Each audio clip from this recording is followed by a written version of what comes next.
tapi dia punya hasil dia memang merasakan. Okey, for family Wani ada. Jadi mana boleh buat jumpa. Yang penting sekali tekadkan diri apa yang kita buat.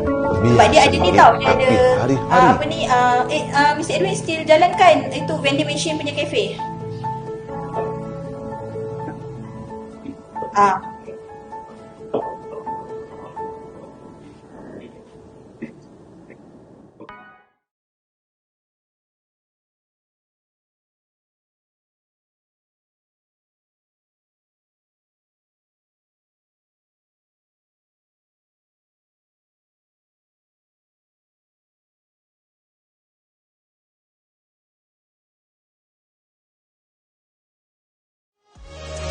Saya harap program ni diteruskanlah dari tahun ke tahun lah.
Dengan cabaran sekali dunia yang masih membangun, cara hidup, Hasil tanah, hasil bumi ni boleh memberi pulangan untuk kita.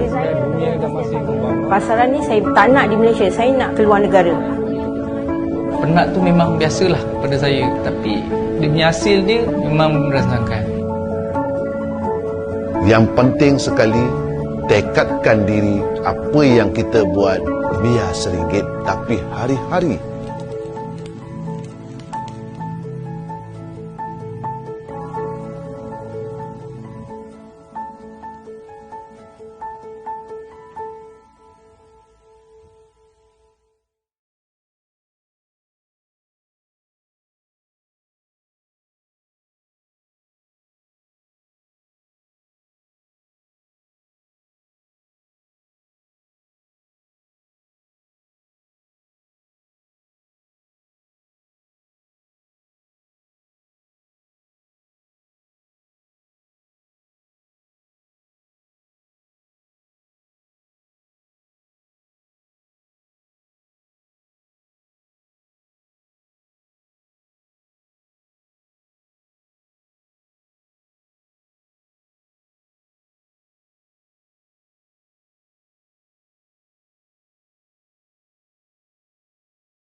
Dengan cabaran sekali dunia yang masih membangun, Cara hidup, Hasil tanah, hasil bumi ni boleh memberi pulangan untuk kita. pasaran ni saya tak nak di Malaysia, saya nak keluar negara. penat tu memang biasalah pada saya, tapi dia punya hasil dia memang merasakan. Yang penting sekali, tekadkan diri apa yang kita buat biar seringgit tapi hari-hari.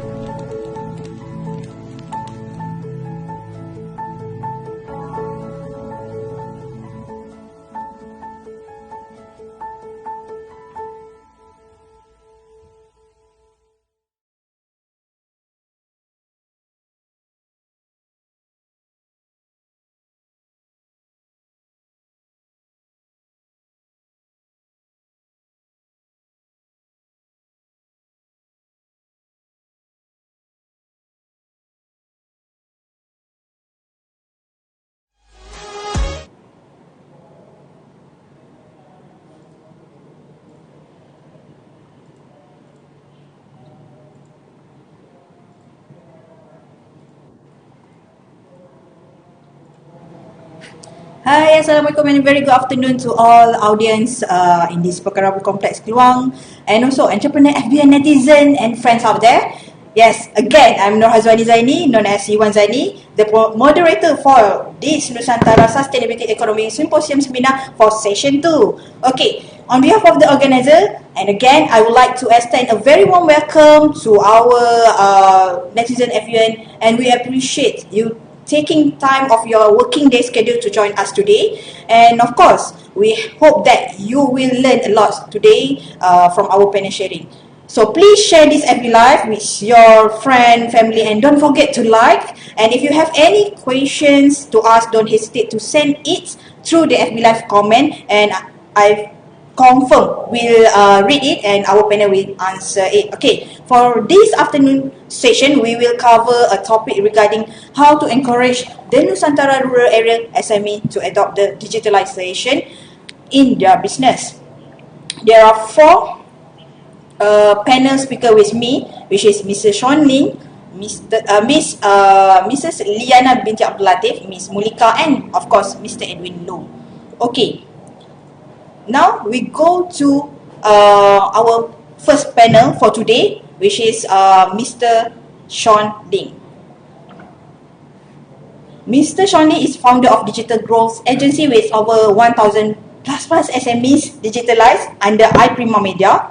He also the Managing Director of largest renovation forum in Singapore and Malaysia, 𝗓𝗪𝘬𝘀𝗧𝗏, co-founder of 𝗊𝘰𝗙𝗎𝘀𝗀 Kitchen Cabinet Platform Malaysia since 2014, and 𝗊𝘰𝗮𝗎𝗀𝗀, co-founder of 𝗊𝘰𝗀𝗀𝗀 Stone Supply Platform Singapore since 2014 under the Stone Emperor, co-founder of subscription-based digital talent portal in Malaysia with over 500 plus talents, Talent House, co-founder of B2B joint venture JV community with over 1,000 members under 𝗓𝗡𝗦𝗡𝗏 Society, co-founder of Neon Rush Fun Run and Neon Borneo Music Festival with over 30,000 plus members, and the Neon Entertainment generate over 100 million ringgit in sales digitally since 2012. So now I want to give this FB Live floor to our first panel speaker, Mr. Sean Lim. Hello, thanks Siti for the beautiful introduction. It's a very beautiful afternoon today, and I hope that every one of you is enjoying your Sunday. Alright, so let's move into our topic of the day. So I would just want to share about the topic of hacking growth for rural businesses. So I believe rural businesses is a topic that's trending nowadays, because if you follow the news, people are moving from urban cities to suburbs globally, and something huge is happening today. So what is it about? So it's something that I want to share with all of you also. Okay, so maybe I just have a little bit introduction about myself again. I run a marketing agency, but we really focus in sales instead of just marketing itself, because we believe in order to grow a business, you need to focus on sales instead of just marketing itself, because something is much bigger than marketing you need to solve to move forward. So over the past 10 years, I've digitized over 1,000 SMEs, and that's where I help them generate additional 100 million in sales, right, in total. And of course, we manage around 500 plus talents along the way. Yeah, because in order to grow a business, talents is one of the biggest factors, okay, in order for us to solve. So the benefits of rural businesses, just like I mentioned about people are moving to rural area to start their business, to start a new life. Whether it's B2B or B2C, it doesn't matter. But because there's a reason behind it, because the cost of living is lower, you have cheaper operating costs. Of course, you have cheaper talents, you have larger space, and of course, you live happier over there. Because the stress is going on because of pandemics, people are having stress all around. So they're trying to move out to the cities area, and these are the benefits. But of course, it also comes with problems, right? You see. So even though we say the stuff is cheaper over there, right, but you also have limited access to really quality talents, because most of the talents, they are in urban cities. But of course, things are changing, right? They are moving to suburbs today. And of course, probably lack of sales because of limited reach, right? Because normally, traditionally, for rural businesses, we're also limited by the location, because we don't have we only have that amount of crowd around us, right? Of course, we have opportunities because not many people will see us, right, when you're in rural area, right? And of course, lack of margins because things are getting more expensive today, even in the rural area. Okay, so how do we solve that? Right? How do we solve that? So I think the only way, based on our experience and after working together with so many entrepreneurs out there, we thought that this is one very good solution. So that's to 10x your value growth. So you really focus on value instead of anything else, right? So you focus on value, but you need to increase by tenfold. So how do you do that? Again, go remote. So that's the reason why people are moving actually. Yeah. So when you go remote, right, things become easier, cheaper, because you have this digital technology. Well, it makes us easier to achieve what we wanted to do, right? Previously we couldn't, but with the implementation of 5G, I think this will move even faster. Okay, so the number one problem for every business today is the talent. If you notice, I've been talking to lots of bosses, right? All of them, they say that, hey, I got not enough talents, I can't hire quality employees. They're leaving, right? They want to do freelance and stuff like that. Because we need to understand what they want today, because the workforce becomes younger today. things they want is very different from the things that we wanted last time. Okay, so they want flexible working hour, productive working environments, right? They need growth opportunities, whether it's money, skills, or even career path. Right? Of course, they want work-life balance, right? They want to have life. So I think that's the reason of moving as well, moving to rural cities, or the Great Resignation. You see the topic this is trending today. So in order to solve this, we need to give them these things. Right? You see, this is something that I believe is quite hard for a lot of bosses to accept. But we work together with some of entrepreneurs with these 4 things, and those who implemented, right, they see tremendous increase in the sales, right, in growth in the business. So first, you need to give your employees limitless income, right? Because with digital transformation, right, with digital technologies, this become possible, right? I will show you how later. But because with limitless income, you give them motivation, right, to do more than what they should do actually, right? Secondly, you need to make sure that they are very competitive. So that's where you need to give them training, consistent training, upskilling. So that this must come in, and this is something that they want as well, right? They want to improve their skills, and of course, thirdly, career path is very important, right? They don't want to be employees forever. Probably they work for like half a year or 1 year. They want to be freelance already, or some of them they want to be entrepreneur totally. So we need to give them this clear path. So there is a possibility for them to become partners or even entrepreneurs. So you want to keep them within your ecosystem, right? So that's very important. Of course, flexible working hour. I know it's not easy for every business to implement this, but it's something that's going to change, right? It's something that's going to change. We have to try and find ways to accept, to adjust our business in order to accept flexible working hours, all right? So this really depends on the industry, all right? So with this, you are able to digitize your employees, all right? When you are able to digitize your employees, all right, you are able to increase their value by tenfold, okay? You turn each employee, every employee, into a marketer, right? And even become a salesperson.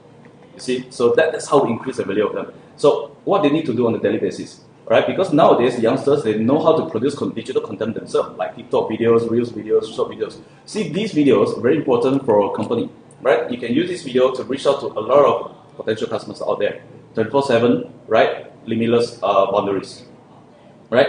Secondly, when there's leads coming in, right? You want them to become the customer service as well on social media, on WhatsApp, or the messenger apps, because they know best what they are doing on what they are selling.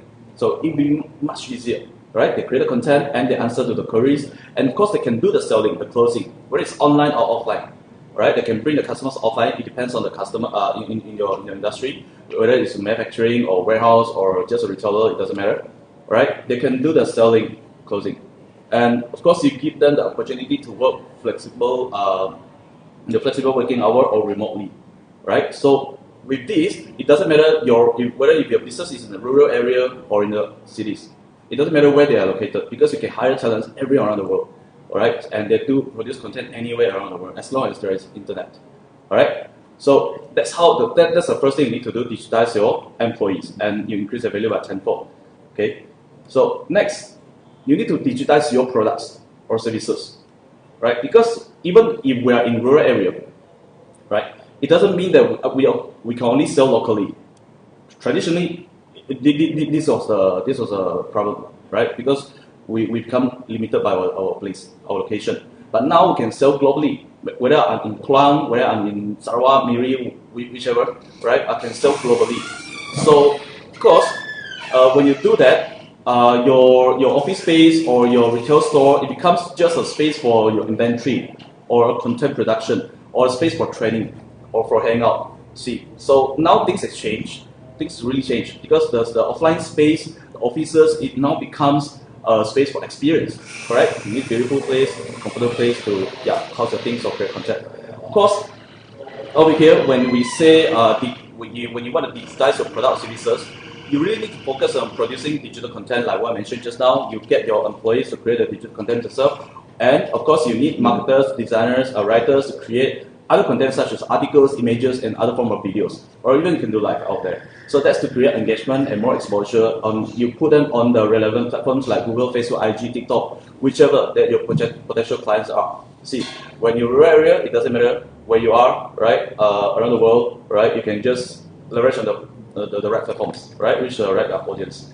So that's where the digital marketing comes in, because you can do ads, run ads on them, and then do the red targeting, right? Of course, thirdly, right, you should leverage on influencers, right? Because nowadays everyone is talking about influencers, KOL, or even KOC, key opinion consumer. It's kind of new terms over there. They don't really have a lot of followers by their users because people trust KOCs, right? Even ambassadors. So with this, right, they can help you build your brand, right, and trust as well, right, to their followers. Of course, you can leverage on digital media or PR, all right, or they can create advertisers for you, all right. Those are mini pages on platforms, and they regularly create content that will influence their followers as well. And of course, you need to make sure that your business is always e-commerce ready, right? Because I still see some people, right, they say, hey, I can't do e-commerce because I'm just a retail store, but which is not true, right? You need to make your product or your business into e-commerce, I would say, right? Leverage on marketplaces like, of course, Shopee, Lazada, and of course, probably DTC, right? Direct-to-consumer brands, right? Which is something very trending nowadays as well. If you're manufacturers, you can create your own DTC brands, right? You sell through your e-commerce platform directly. So that's where you cut all the middlemen, all right? So it doesn't matter where your product is, okay? So whether it's digital or physical. Okay, next, which is last, right? These are three things. The first, we digitize our employees. The second one, we digitize our product services. And the third one, we digitize our model, right? These are the three methods that we help our work together with our clients, right, to grow their business. So, I mean, digitized model is not easy, but it's something that I don't see many people implementing, but it's really working. So we don't make money from selling the products or services that we have, right? We don't just make money from there, right? We need to increase our income, our sales through other forms. Example, our digital assets. This is important because whatever we have done previously, right? We create digital content, we build our fans, we sell our clients, we got the database. So next, of course, we have our knowledge. We should turn our knowledge into courses. Okay, we should create course, an online platform. We should do training, recorded videos, and we sell the courses, right? Whether it's makeup business, whether it's how to anything, right? So anything, right? You just train whatever, you just sell whatever you know, right? So of course, next, of course, consultation. You can sell consultation, live consultation like that, right? So this is another income that we get. And of course, sell customers. I'm not saying sell the database. I'm talking about you're in media business, in marketing business, right? I mean, you see, every business can be a media business. So because you have your own database already, you got all followers, you can sell advertising, like one course, how much, something like that. All right, so that's something you can do because people trust you, your followers trust you, right? But you don't sell the product yourself, right? It's not your product. You can sell it through affiliates, right? Marketing, or it's just media advertising, that kind of stuff, right? That's what I meant by sell your customers. And next, you have to sell opportunities. All right. So imagine if you are in rural area, maybe big companies like Alibaba or bigger companies, when they want to tap into rural areas, they need to work with local partners. All right. So that's one thing. Probably you can work together with them, or either in the form of selling them, events. All right. You can join events with them. They sponsors you. I mean, that kind of stuff. All right. Or there are a lot of opportunities actually. So lastly, you can sell talents. So this is gold. A lot of people they overlook this because you already hire so many good people, good people, right? Whether in sales or marketing or operation. So what you could do is you can rent them out, right? You can rent them out. Example, right? You can help them do sales. Example, one of our clients and one of our projects, I would say, right? We have a very good sales team, right? They are selling kitchen cabinets actually. Then after that, we happen to come across another client, right? They have issue with the sales team, right? They don't have sales team. They cannot hire anyone. So what we did was, I rent you my sales team, all right, for 3 days, example, right? Then whatever we make, we earn 30%, something like that. So we use their showroom, they accept their product, but we outsource our sales team. So you see, this is one of the ways, right? So of course, another thing is we can outsource our operation for like 1 whole week, example. So it depends how you want to charge. So that's how we help our clients 10x their value, right, and their businesses. Okay, so yeah, these are the 3 methods we have our clients to achieve 10x growth. And that's all I want to share today. All right, and thank you very much. So hand over to the host, Siti. Thank you. Okay, thank you a lot, Mr. Sean Ling. Now we go to the second panel speaker for today, which is Mrs. Liliana Abdul Latif. Mrs. Liliana Abdul Latif is a CTO for hire for several tech-based startup. She helped young business create products on solid architecture, scalable and yet working within constraints and limited resources that startups have. She has a geographically dispersed product development team. Her peers consider her lively, personal, dedicated, level, headed with a sense of adventure. Liliana is a spirited entrepreneur, having founded several other companies, including 𝗓𝗪𝗦𝗪𝗬𝗏𝑐𝑜𝑚, e-commerce platform 𝗘𝗪𝗢𝗏𝗏 and 𝘊𝘃𝑝. She was also CTO for PUJB and iResidence. Her career has carried her through diverse industries such as education, media and advertising, business consulting, product development, social media and even event management. But she has constantly infused communication and web or mobile technologies in each of her venture. Setting her company slightly apart from other industry players, she currently holds the co-founder and CEO of Beta Foundation, CEO and founder of 𝗓𝗪𝗦𝗪𝗏 and co-founder of Jubilee Commerce. And she also a previous CEO of 𝗓𝗪𝗦𝗪𝗏 Foundation, which focus on entrepreneurial development in the digital and tech space. Mrs. Liliana graduated from University of Iowa. Iowa, with Bachelor of Science in Computer Science. She will prefer to have major in astronomy or contribute to the engineering development of Hyperloop. Okay, so Mrs. Liliana Abdul Latif, I give this stage to you. Thank you, Mani. That was a mouthful. Sorry, I sent you the very long bio. Thanks, Sean, for that very good opening act. Because then I can easily go into my presentation, because I want to focus a little bit more on the retailers, pemborong, kedai busana, in the rural areas, especially for those who are in outer skirts of JB. Not JB is a city, but outskirts of JB, and the East Coast and Sabah and Sarawak especially. And I want to say more about the rest of Southeast Asia, but that would probably take me 2 hours to talk about. Okay, so let me share my screen. Let me see, what do I have here? Share. Okay, presentation. So thank you for all the participants yang on this Facebook Live, or even at I don't know whether you guys are at Pekan Rabu dekat Johor, right?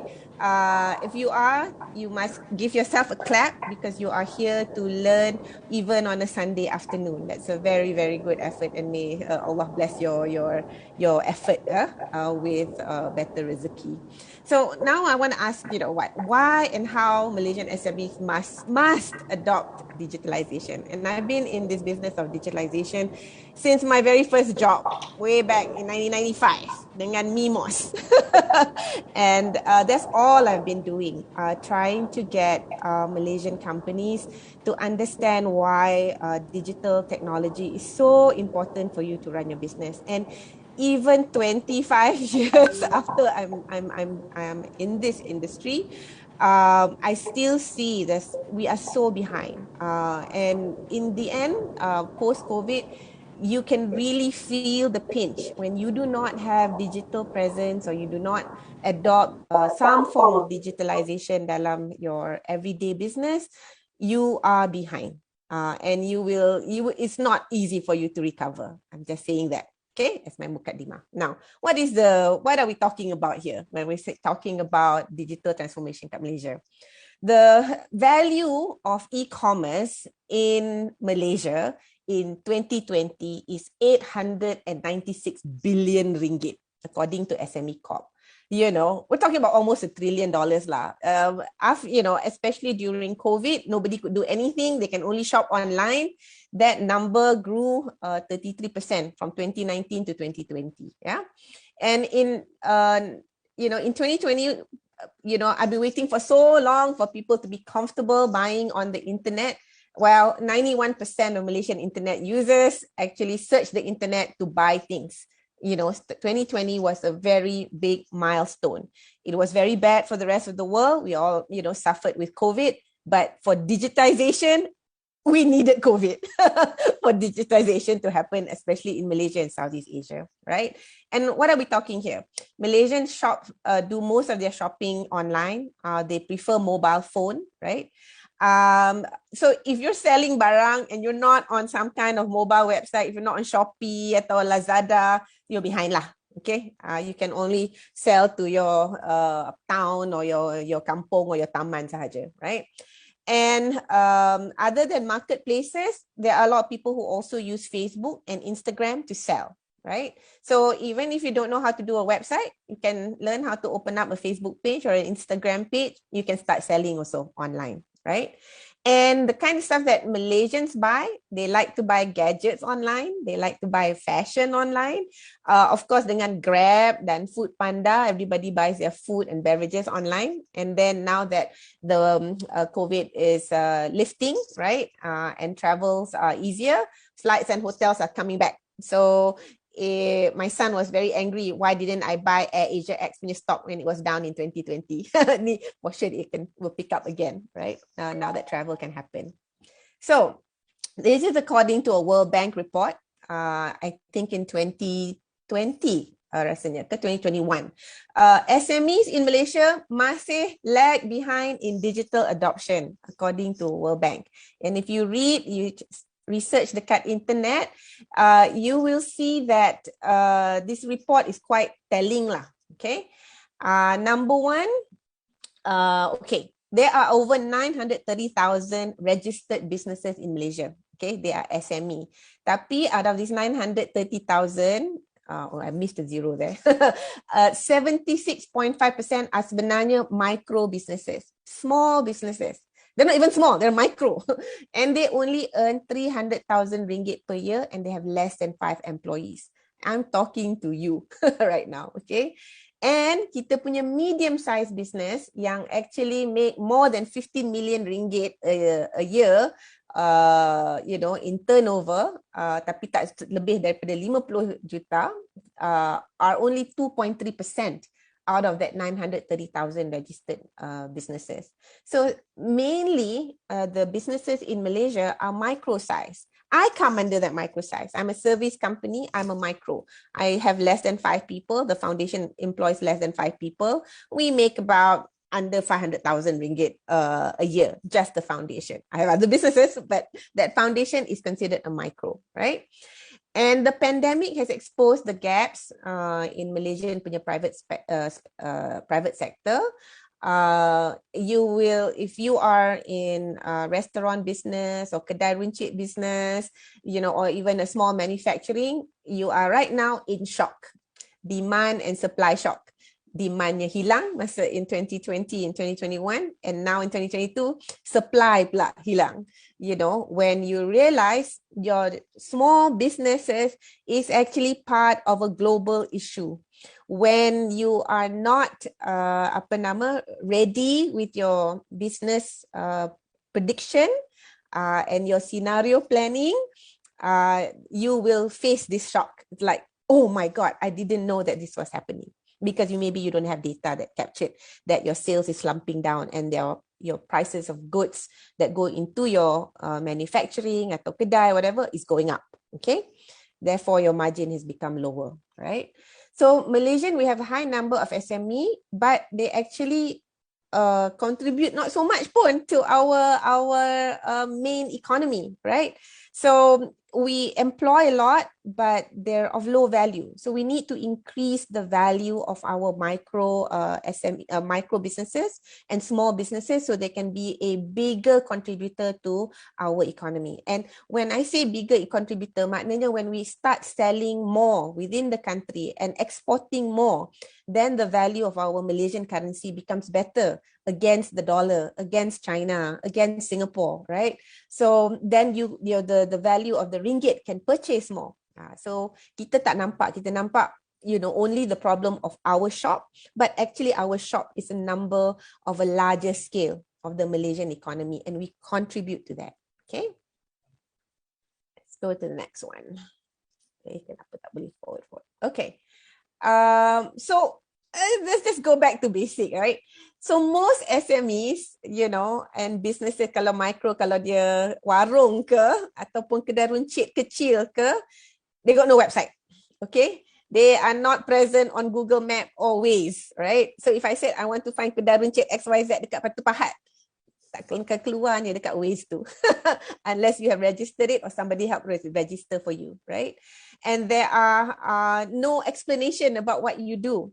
So if you're, say for example, you're trying to minta a micro loan from a bank, and the bank search for your business on the internet and you're not there, how can they say that you are a credible business, especially dalam abad 21 ni, the 21st century?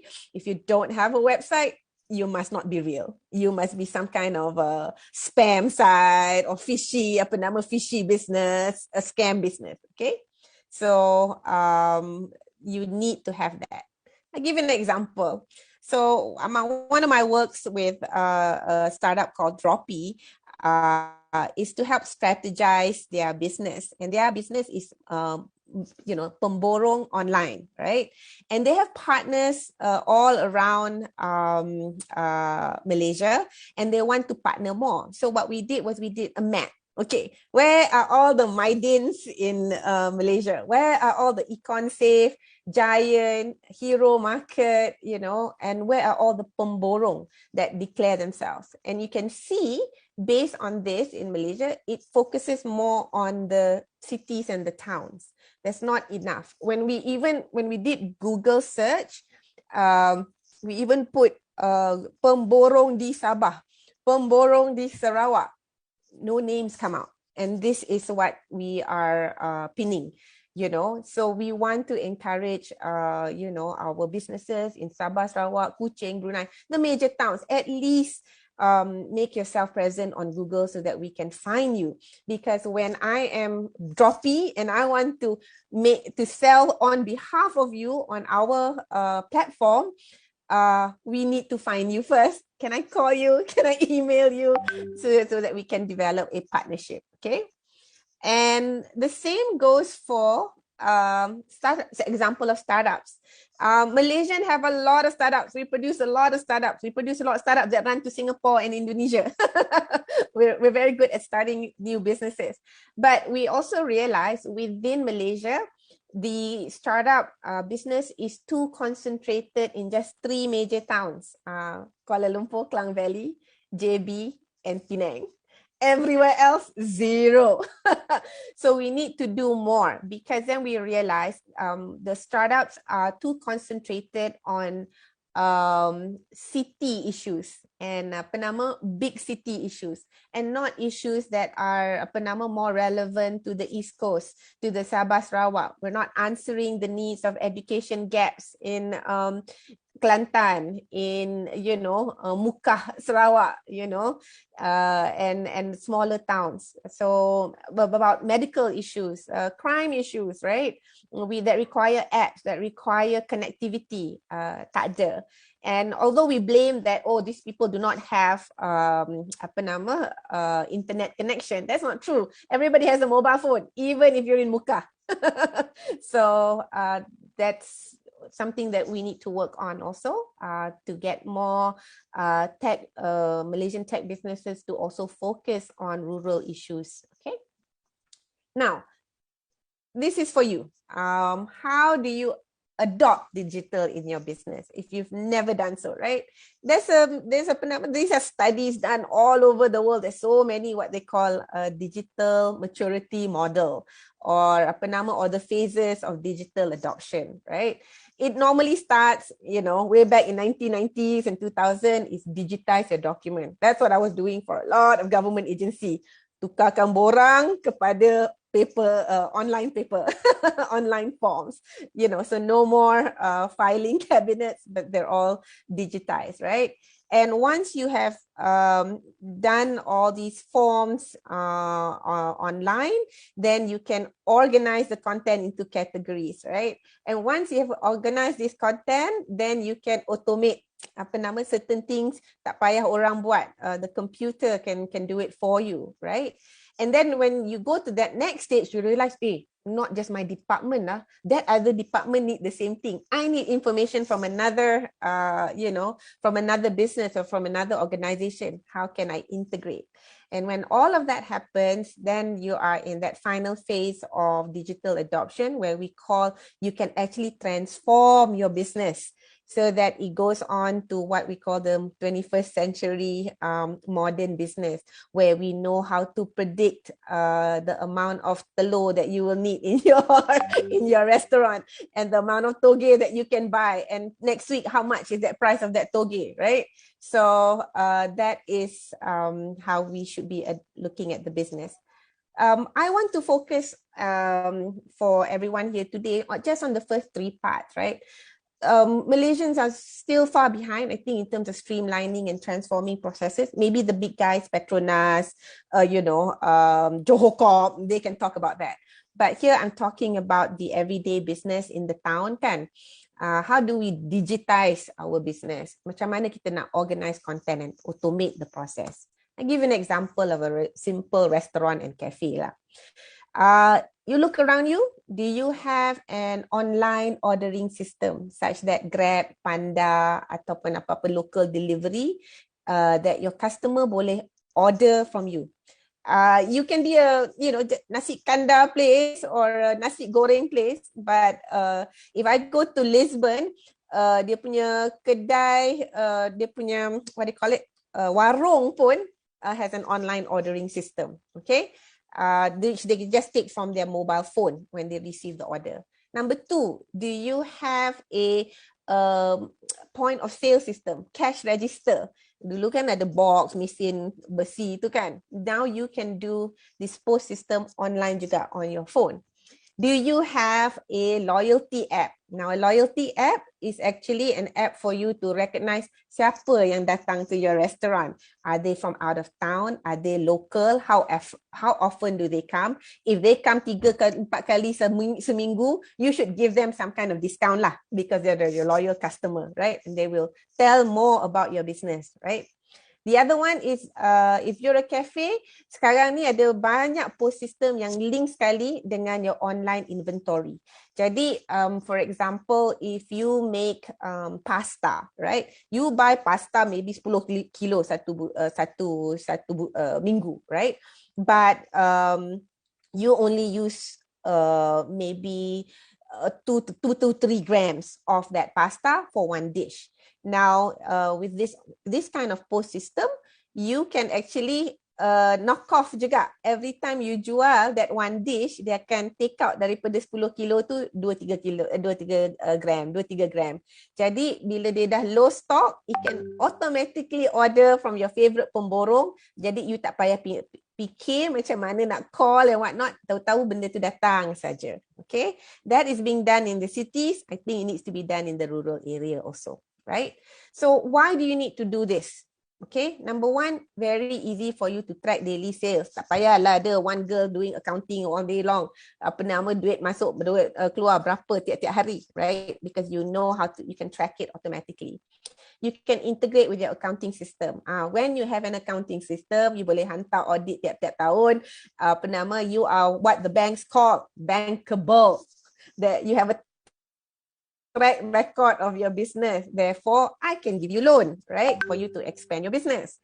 Loyalty system is important again for you to know who is your customer. All this while you thought you give the people that come to your cafes are makcik, pakcik. But actually the ones who actually come are 24-year-olds, right? Then what does that say about the business, right? And these days, dulu kita kena print receipt. Sekarang orang tak nak receive lah. Hantar je dekat email je orang. So you can go paperless and save a lot of trees, right? So these are examples of how you can do simple things, right? Now, I wouldn't say I want to recommend, but these are apps that I myself have used before, right? And I know that these are Malaysian apps, and Malaysian apps is catering to the Malaysian market. So if you want to know what human resource app there are out there, there's Swingvi dan Kaki Tangan. If you're doing unique cloud accounting, ada Simpan Kira, Office Central, Buku, Financio. These are all local apps. Yang point of sale yang I cakap tadi tu, people like Slurp dengan Orderu, dah memang ada that inventory system belakang that point of sale. StoreHub also. StoreHub also ties up with a few other pemborong like this one lah, Droppy, Supply Money dan La Pasar. Jadi when your stock is low, it can automatically order to some of these pemborong, and you can set the price, how much you want to buy, how much you're willing to buy, right? Then if you are a small manufacturing company, kalau you tak ada ERP atau warehouse management system, tu pelik lah, right? How do you manage and track your stock and your inventories and your bill of material, right? These are cheap ones, simple ones. You don't have to invest in Oracle dan Microsoft awal-awal.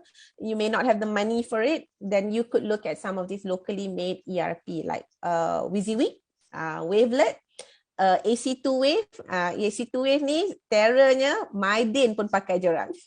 And they're not that expensive to start, right? And then there's for a lot of e-commerce people yang tak ada space nak letak dekat dia punya own kedai, they letak dia barang dekat iStore, iSend or iSys, dia apa nama.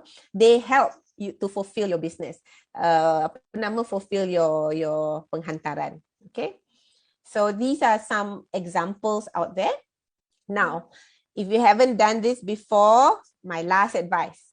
Lepas ni, busuk-busuk ada Facebook business page. You may be on Facebook right now looking at me, but your business must have a Facebook business page, right?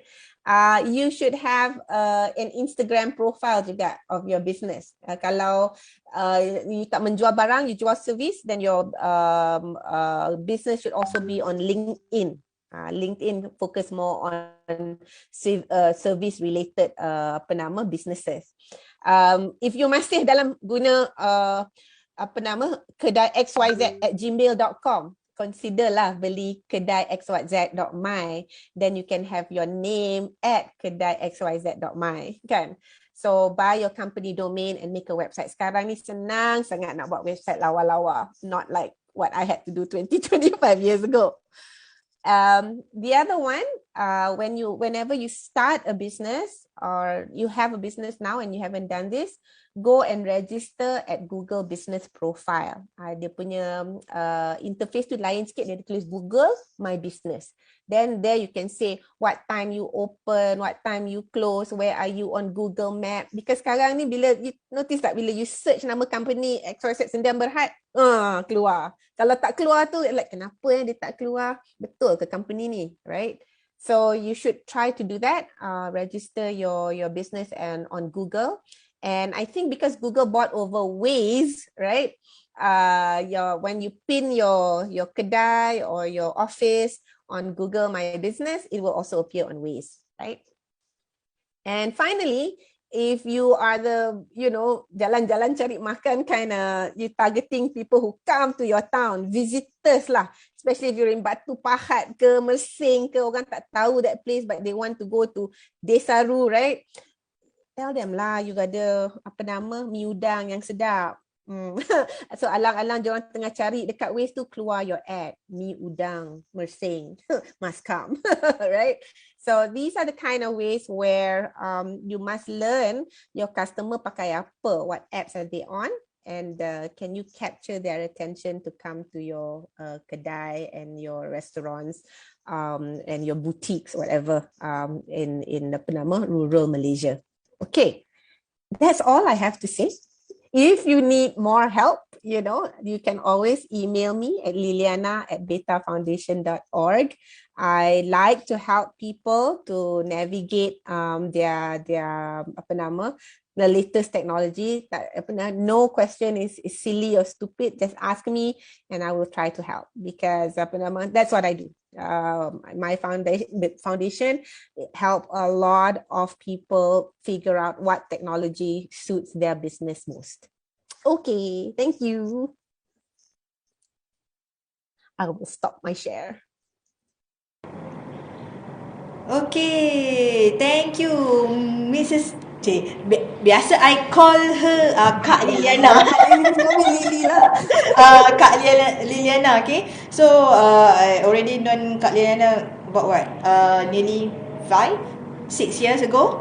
Yeah, and she is the one that helping many our SME, rural area SME regarding the digitalizations through the last time the 𝗏𝗧 program. That's the best program for me that educate our SME in the rural area regarding the digitalization. That's the best event. Okay.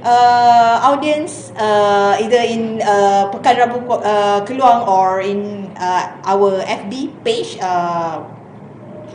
Perbadanan Usahawan Johor. Okay, we will take a rest. Okay, rehat kejap. Okay, take a break. Okay, for about 3 minutes, and we will continue with our third panel speaker. Okay.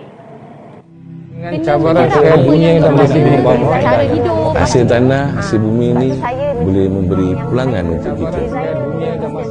Pasaran ni saya tak nak di Malaysia, saya nak keluar negara. Penat tu memang biasalah pada saya, tapi dia punya hasil dia memang merasakan. Yang penting sekali, tekadkan diri apa yang kita buat biar seringgit tapi hari-hari.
Dengan cabaran sekali dunia yang masih membawa hasil tanah, hasil bumi ini boleh memberi pulangan untuk kita.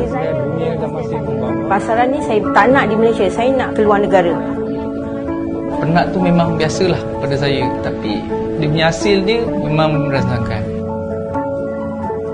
Yang penting sekali, tekadkan diri apa yang kita buat biar seringgit tapi hari-hari.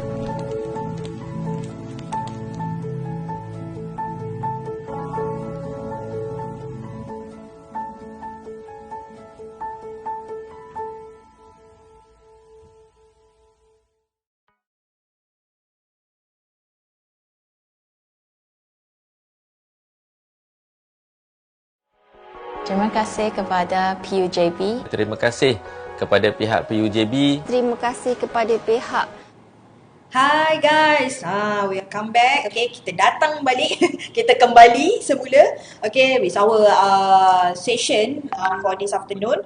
So, let's introduce our next speaker, which is Miss Mulika. Miss Mulika is the lead marketing strategy with 10 years of experience in social media advertising in Facebook, Instagram, and YouTube platform. As a lead marketing strategist, Mulika help clients to create and improve clients' marketing approach and connecting the dots across multiple consumer touchpoints for maximum impact. Primary area of capabilities include market research and analysis, formulation of social media campaign strategies as well as campaign executions. Mulika has helped core SME and business owner expand their business to Hong Kong, Taiwan, Thailand, Malaysia, and of course Australia through Facebook marketing. Over the last 4 years, Mulika has launched many successful campaigns for business owners with ad spend totally over Singapore dollar 1 million and help over client generate over Singapore dollar 5 million in business revenue. She has generated over 20,000 leads for various clients in the seminar and training in industry in Singapore, Malaysia, Hong Kong, Australia, Taiwan, and Indonesia. So, Ms. Mulika, the FB Live stage is yours. Thank you, Ani, for wonderful introductions. And I would like to thank the previous speaker, Ms. Lily, and also Son, because what I'm going to share today is like whatever that they shared, I put on top of the implementation. So then therefore, these particular events would be able to allow you to live with the comprehensive information and also at the same time with the implementations after you leave this webinar. So I'm going to share my screen.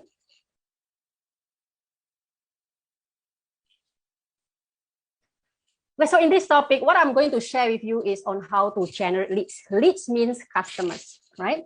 So my name is Mulika K. So I'm residing in Singapore. So today is not about me. Today is about all of you on how you can improve your marketing strategies and get more prospects or customers, because leads, it means prospect, right? People who have not become your customers.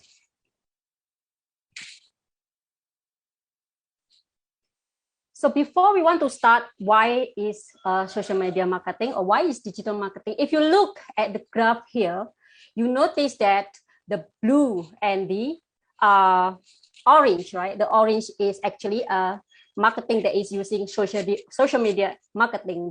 The in terms of the graph is increasing, and the blue is using a what's that called?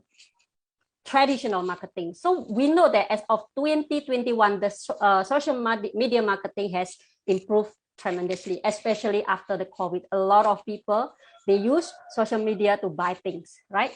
So then the traditional marketing is start to slow down, right? Later, I'm going to share with you what kind of a platform can help you to improve your branding or your visibility, because when your company are visible, people know you. When people know you, people will start to like you, and then they start to trust you. So this is the 2022 adoption and use of digital marketing services in Malaysia. If you notice, total populations over here is 32.98 million. And out of this 32.98 million, 42.11 million are using mobile, right? So it means, where are your customers? Your customers are not at the retail place or at the factory. Your customers is actually on the phone, right? Which is, you can access them easily using Facebook marketing or Instagram marketing. So now this is for Malaysia, source of brand discovery. How people discover a brand is through, number one, the highest actually graph is social media ads. And then followed by the store, followed by search engine. Search engine basically means if you go to Google and then people search particular, let's say we want to search property, say property in Johor. And then Google will list all the results of what are the properties in Johor. So that called search engine. Then followed by TV ads and then brand website. Just now, Ms. Lily actually mentioned that website is important, because the reason is when you are putting your locations in Google, when people click a website, they can actually find you, call you, and then make an order, right? And then followed by social media comments, ads on the website, all of this. But what I'm going to cover today, because I only have 20 minutes. So what I'm going to cover is Facebook marketing. The first one, the social media ads. And then why we want to choose Facebook marketing. Because it can allows you not just target the local or rural. You can target global, right? You can also increase the prospect, increase the sales, increase revenue, because marketing or online ads is like the fun of your business, it's the blood of your business. If you don't have that blood, then the business cannot run. So therefore, marketing is the most compulsory things in terms of you want to sustain your business. And then also, as mentioned by Ms. Lily, is measurable and trackable. And also mentioned by Mr. Sean, can lower your cost of your customer. Every customer that pay for your products, it is lower than using a traditional ads. Can help you easily break into new market. Let's say you are located in Klang or in Johor. So you want to target Singapore. You can do that, right, by using Facebook ads. And then after that, that's when your new market, you can actually enter. You can target Indonesia, you can target Hong Kong, you can target Philippines. Because when you're running ads, you don't have to go to Hong Kong. You don't have to go to Singapore. You don't have to go to Indonesia or Philippines. You just rank for where you are. And then after that, you target them. But before you want to target them, you need to understand who are the target market. Okay. So then this is the actually graph of the forecast of social media user penetration. It means like the longer the years going to come, it means people mostly 90% is going to use social media. So follow where your customers are, right? So that's why it is very important today in this session is why digitalization is all in terms of if you want to digitalize your business, you have to digitalize from the process, from the system, and also from the marketing and sales.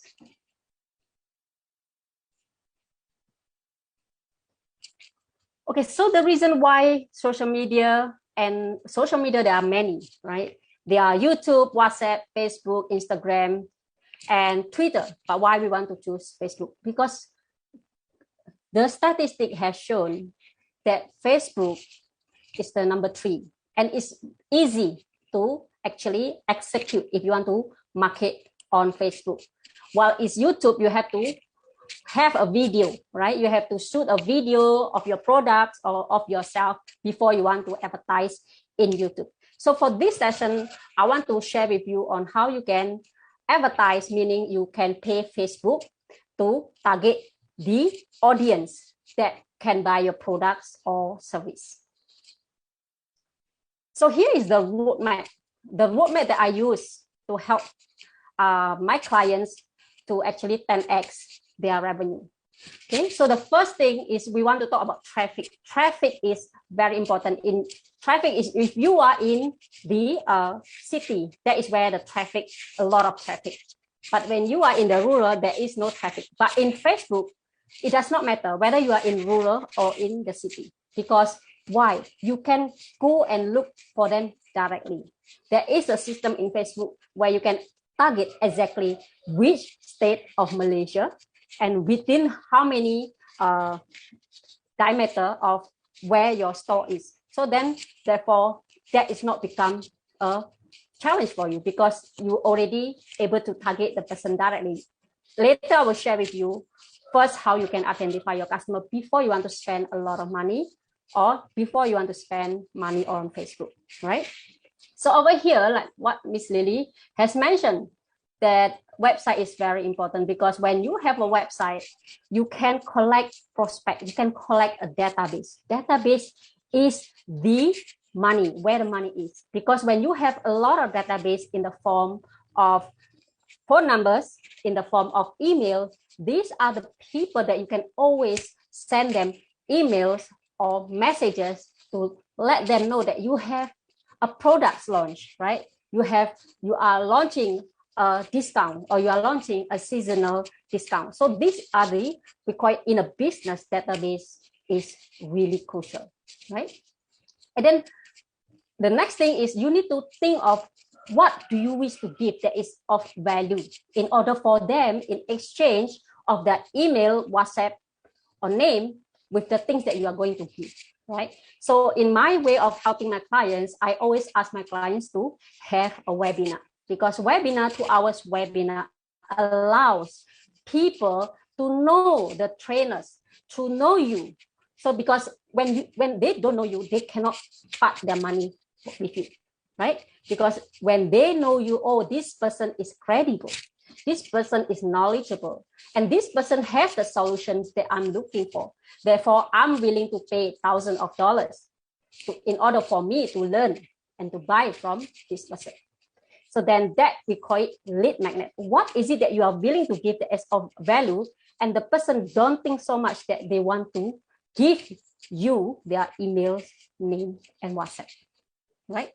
So in other case, free consultation, depending on what kind of business you have. Just now, Mr. Sean mentioned that even if you are selling makeup products, does not mean that you have to talk about this is my makeup products and this is the price, right? What you can do, what is it that you have? Let's say you have a knowledge of how to make a person look beautiful with a minimize of touch-up. And that is the thing that you can give, right? You are selling by, not selling, by giving them an education that, hey, how to look good with a little makeup. And then after that, what you do is you are just using your products to demonstrate, but you are not telling people how much is this product, because why? Your purpose is educating them. Okay, so that is one of the example of makeup. And then if you are selling, let's say, frozen food, right? You are not selling them frozen food. You are selling them the convenience that you give them. And then when you share a video, you want to share a video whereby you fry that frozen food and then let the children eat happily and let the children say it's very nice, right? It's because you are selling what you are not selling a product, you are selling convenience for people. So if I able to give this to my children will like it. So you are demonstrating how this product can solve their problems. So this is one way you can actually give out. And then after that, followed by selling them whatever that you have, your makeup, your frozen food, your knowledge, your videos, whichever that you want to sell them. And then once these people become your customer, you want to put them under one, we call it basket of, like say, Facebook group or Telegram channels or Telegram group, so that you can nurture them. You can continue to ask them for a feedback, right? So how do you like my products? Can you able to give a testimonial? Because when they like you, they will give a recommendation and testimonial. So these are the very simple formula of how I help my clients 10x their revenue. So I'm going to share with you the step-by-step so that you understand how to implement, right? The first thing that you want to do is to generate leads. The roadmap is from leads to paying customers. This is the model that most people use, and I also use for my customer. Is first, we register a Facebook ad account, right? If you have no idea what is Facebook ad account, this will be your homework. Okay, you go and search Google, how do I register Facebook ad account? Okay, so then after that, you know that you want to learn all this marketing, right? All the technical knowledge that I'm going to share with you can be found on YouTube. YouTube will be your great teacher. Okay, so it's free, right? But I want to give you a concept before you go to YouTube. The concept is the first thing that you need to do is you have to open Facebook ads account. Number two, after that, you have to open Facebook page, which is Miss Lily emphasized a lot. If you don't have a website, as long as you have Facebook page, then you can actually start to advertise your business. You might be asking, why is Facebook page? I already have Facebook profile, right? So then the difference is that Facebook profile is your house, right? Where you can share about your family, where you can share about what you eat. And then Facebook page is your office. You can only share a related products of what you are selling. So you don't mix between office and home. So this, it can be very clear, right? So the next thing after Facebook account, so the next thing that what you want to do is the place whereby when people click learn more button, where do you want to lead them to, right? This is where if you were to go a fishing, you actually throw a net, and then the net you actually collect. So the net will be your landing page or your sales page. So the next thing, so when you have a traffic from the Facebook ad, and then you actually net those fish into your net, then what you need to do, the next thing is to collect the leads, collect all the fish and put them into a proper pond, right? So this is the simple 3-step process.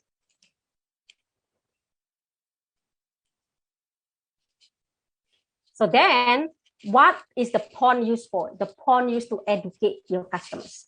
Educate them how to use your products. Don't keep selling them, but educate them how to use your products and how your products can help you, and also show testimonials. So then those people who are prospect, they become curious, and because they listen to so many feedback, then therefore they will buy. Then they will become your customers. That is where you convert them from a lead to a customer.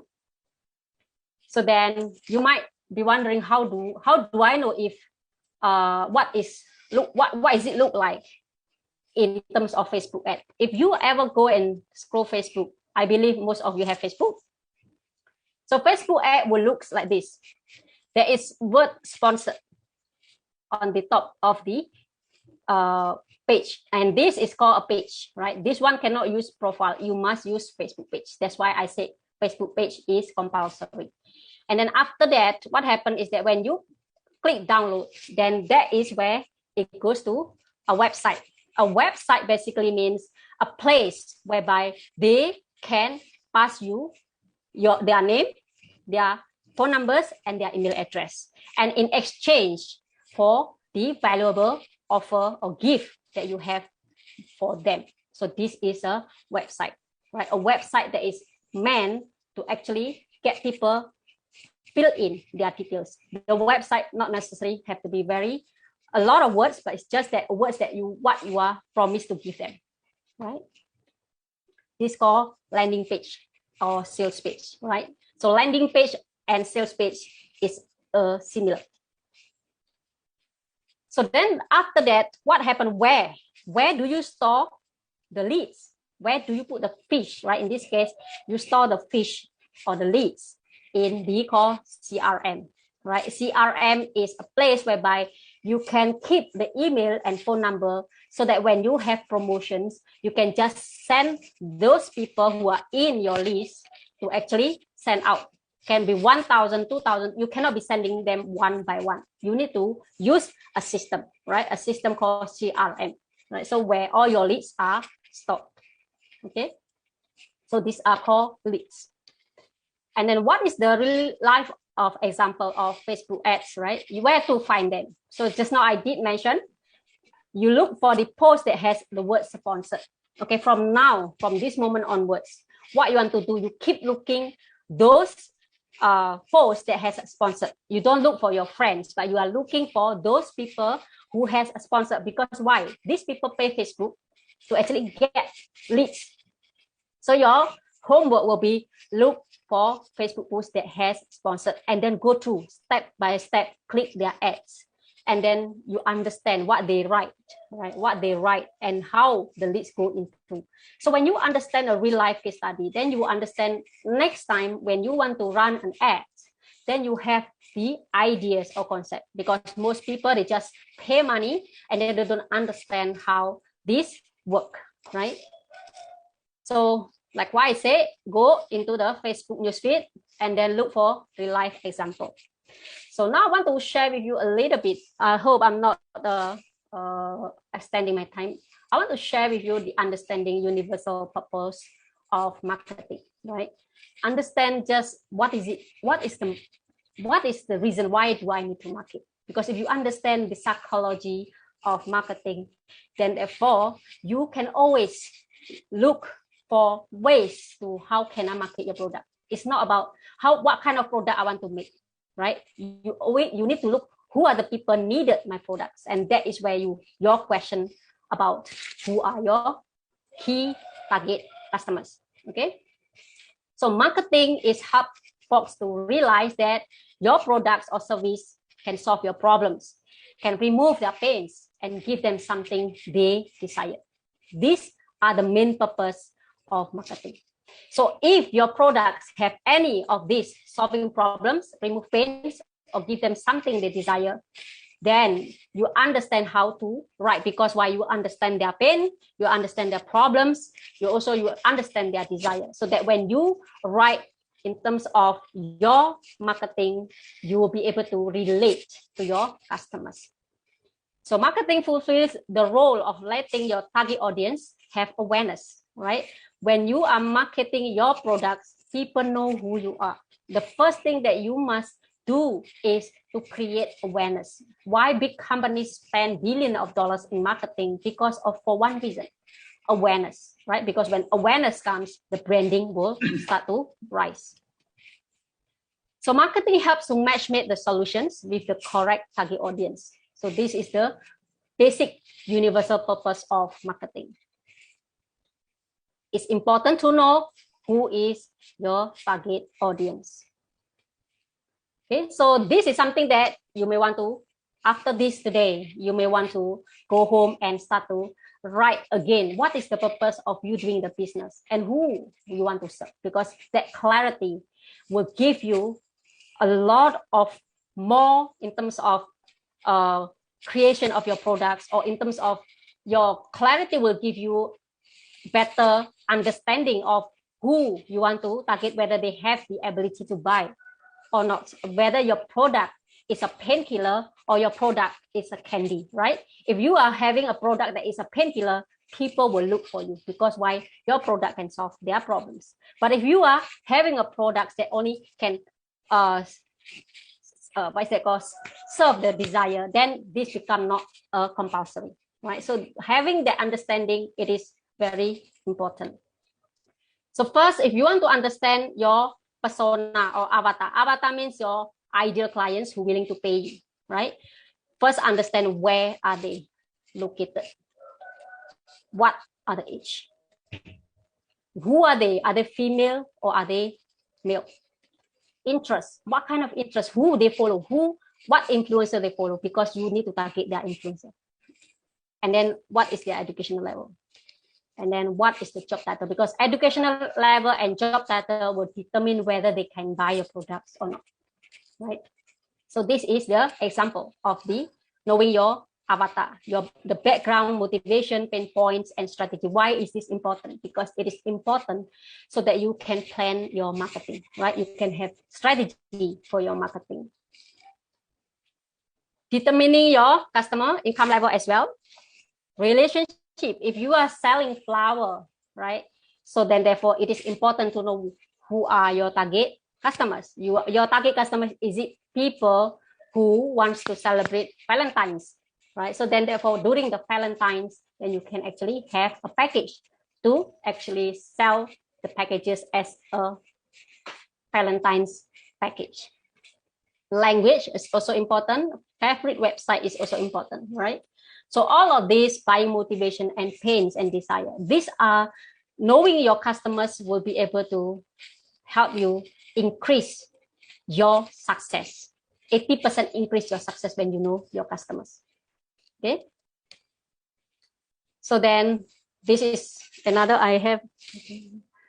Okay, so another thing that before you want to write an ad, right? Open a Facebook ad account and then page. And then the next thing is copywriting. Why I talk about the ideal customers? Because you need to write in according to what they are pain and desire, right? Okay, so if you want to know what is copywriting, you may want to actually Google it on how can I write compelling copywriting in my Facebook ads. A lot of times, right? But if with this understanding, and then you start to do research, start to go into Google and start to do YouTube search, right? So just need to take away, people are driven by two universal instincts, right? Pain and pleasure. That's all. Is if your product, is it solving the pain? Is your product giving the customer pleasure? These two. If you understand these two, it's very easy for your product to sell. Okay. So the next thing that I'm going to skip because I run out of time. So what I want to share is designing your sales funnel. Sales funnel means from the Facebook ads, sales landing page, and then leads, and then customers, right? So this is the funnel. First, you need to create awareness, right? Awareness, then come branding. And then when have awareness, people know you, and then people will start to either like you or dislike you. They make a decision, right? Then after that, whether they intend to buy. And then when they buy, then they compare. Why should I buy from this person instead of that person?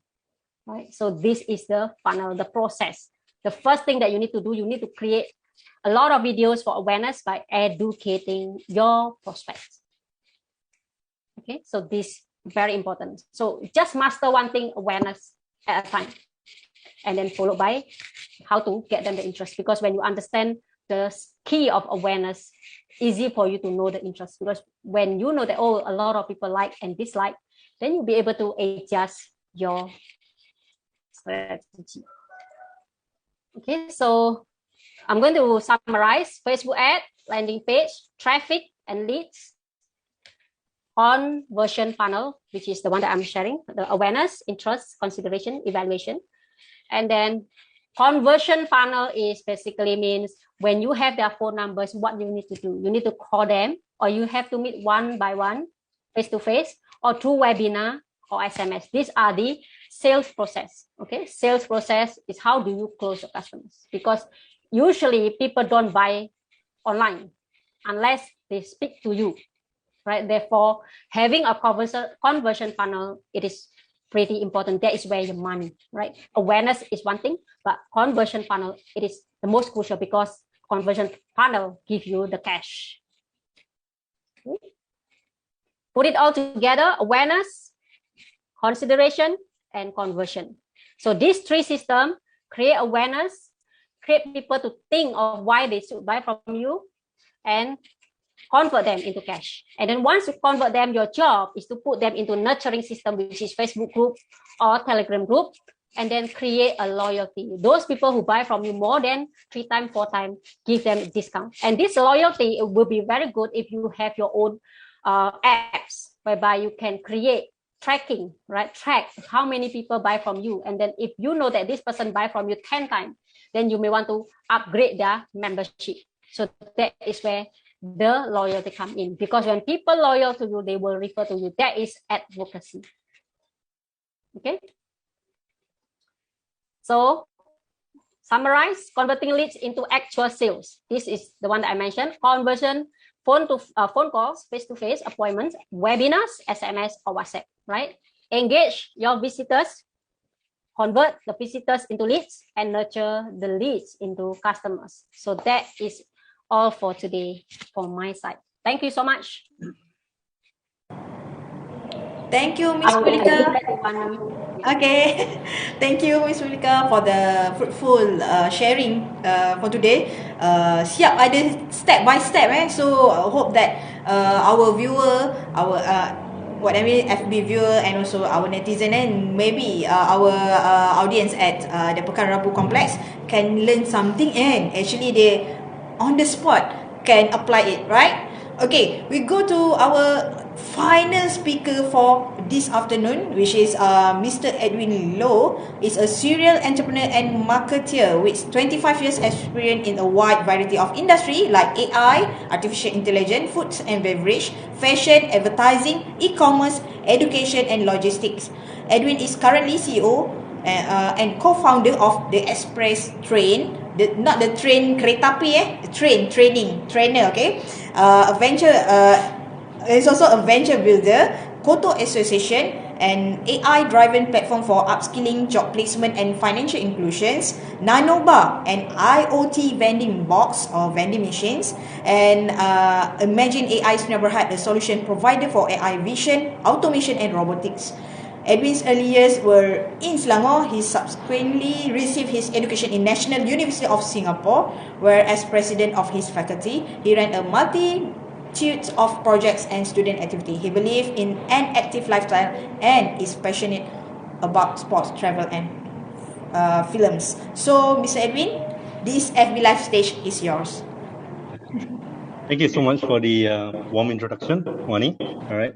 And one of the benefit of being the last speaker is there's really nothing much left to say, right? So, except to summarize everybody.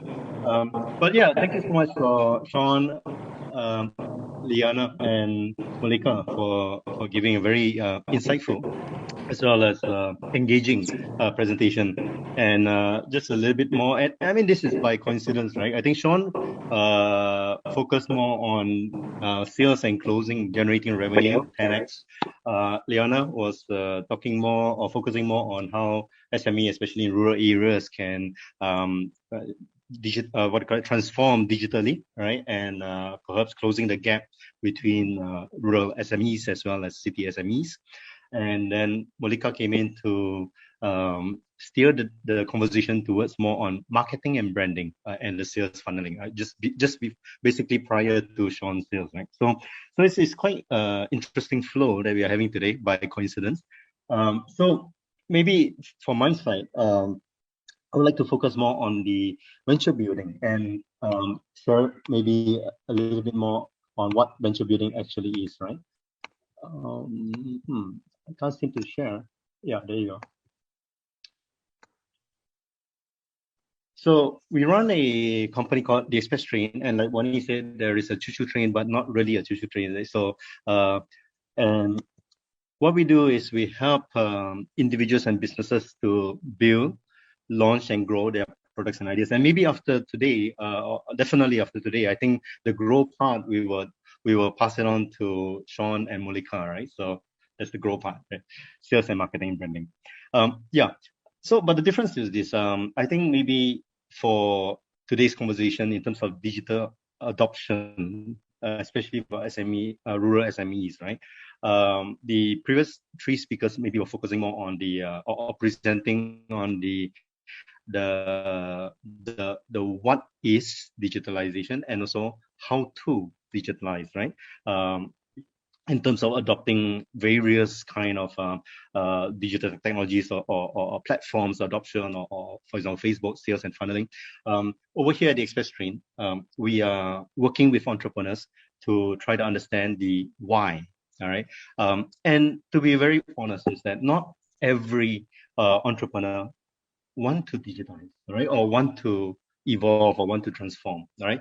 Many are actually very happy to doing what they want to do, right? Many were, you know, if you go up to them and say that, hey, can we help you to increase your business by 10x? They will ask you, what for? So, right? Why do I want to do that, right? I'm happy doing what I'm doing, right? So I think that maybe in terms of technology adoption and digitization, it is a natural evolution, right? As natural as maybe in the past horse carriages to bicycles and today cars, or in the past public payphones and today everybody's using handphones, right? And it's inevitable, right? Over time, businesses will start to adopt different kinds of technology, right?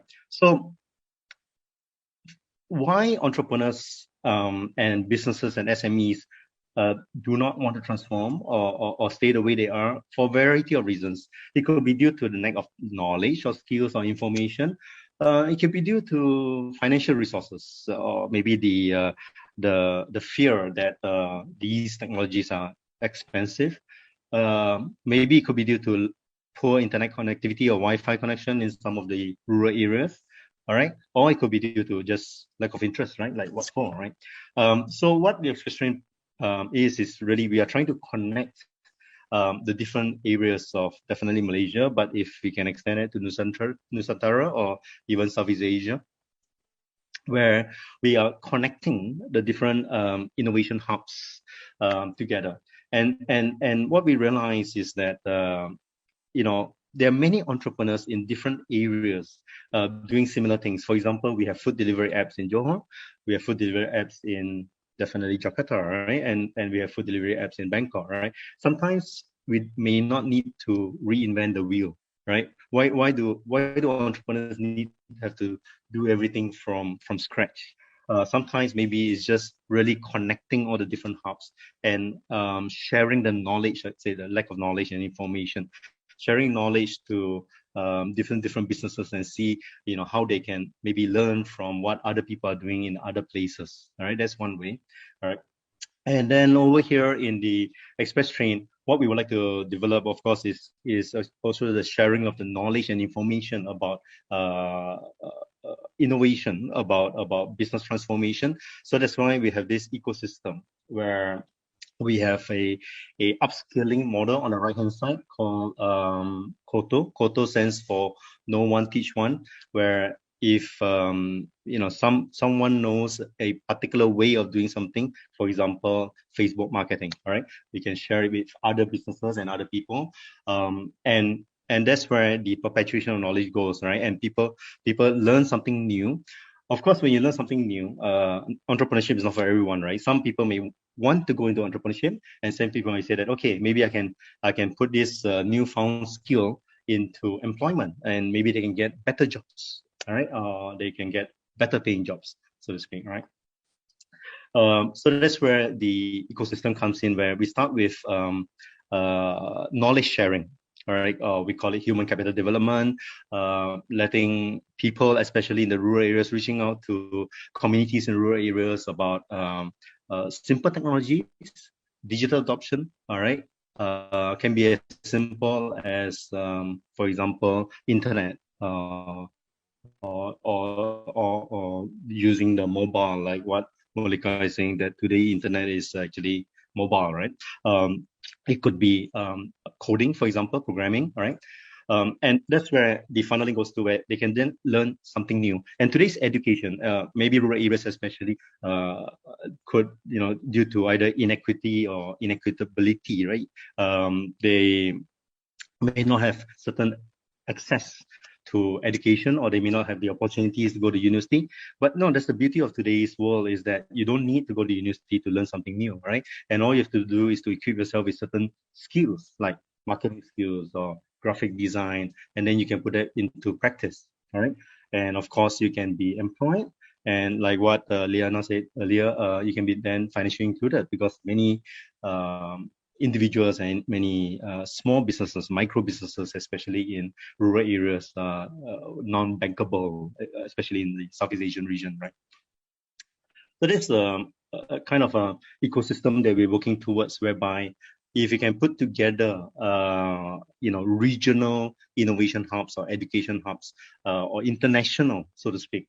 We have, for example, areas from Korea, from Qatar, Middle East, from Southeast Asia, from Malaysia, right? And we can put together different regions and share the knowledge across these regions, right? And that's where the innovation center come in.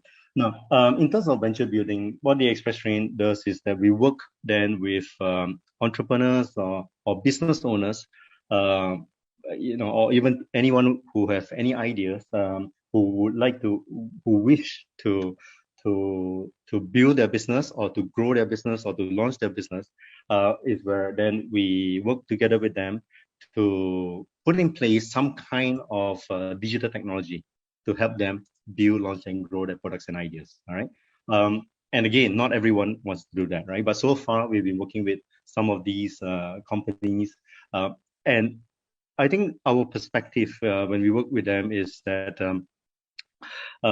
I guess we sit down with entrepreneurs and we sit down with businesses to identify first and foremost two things, right?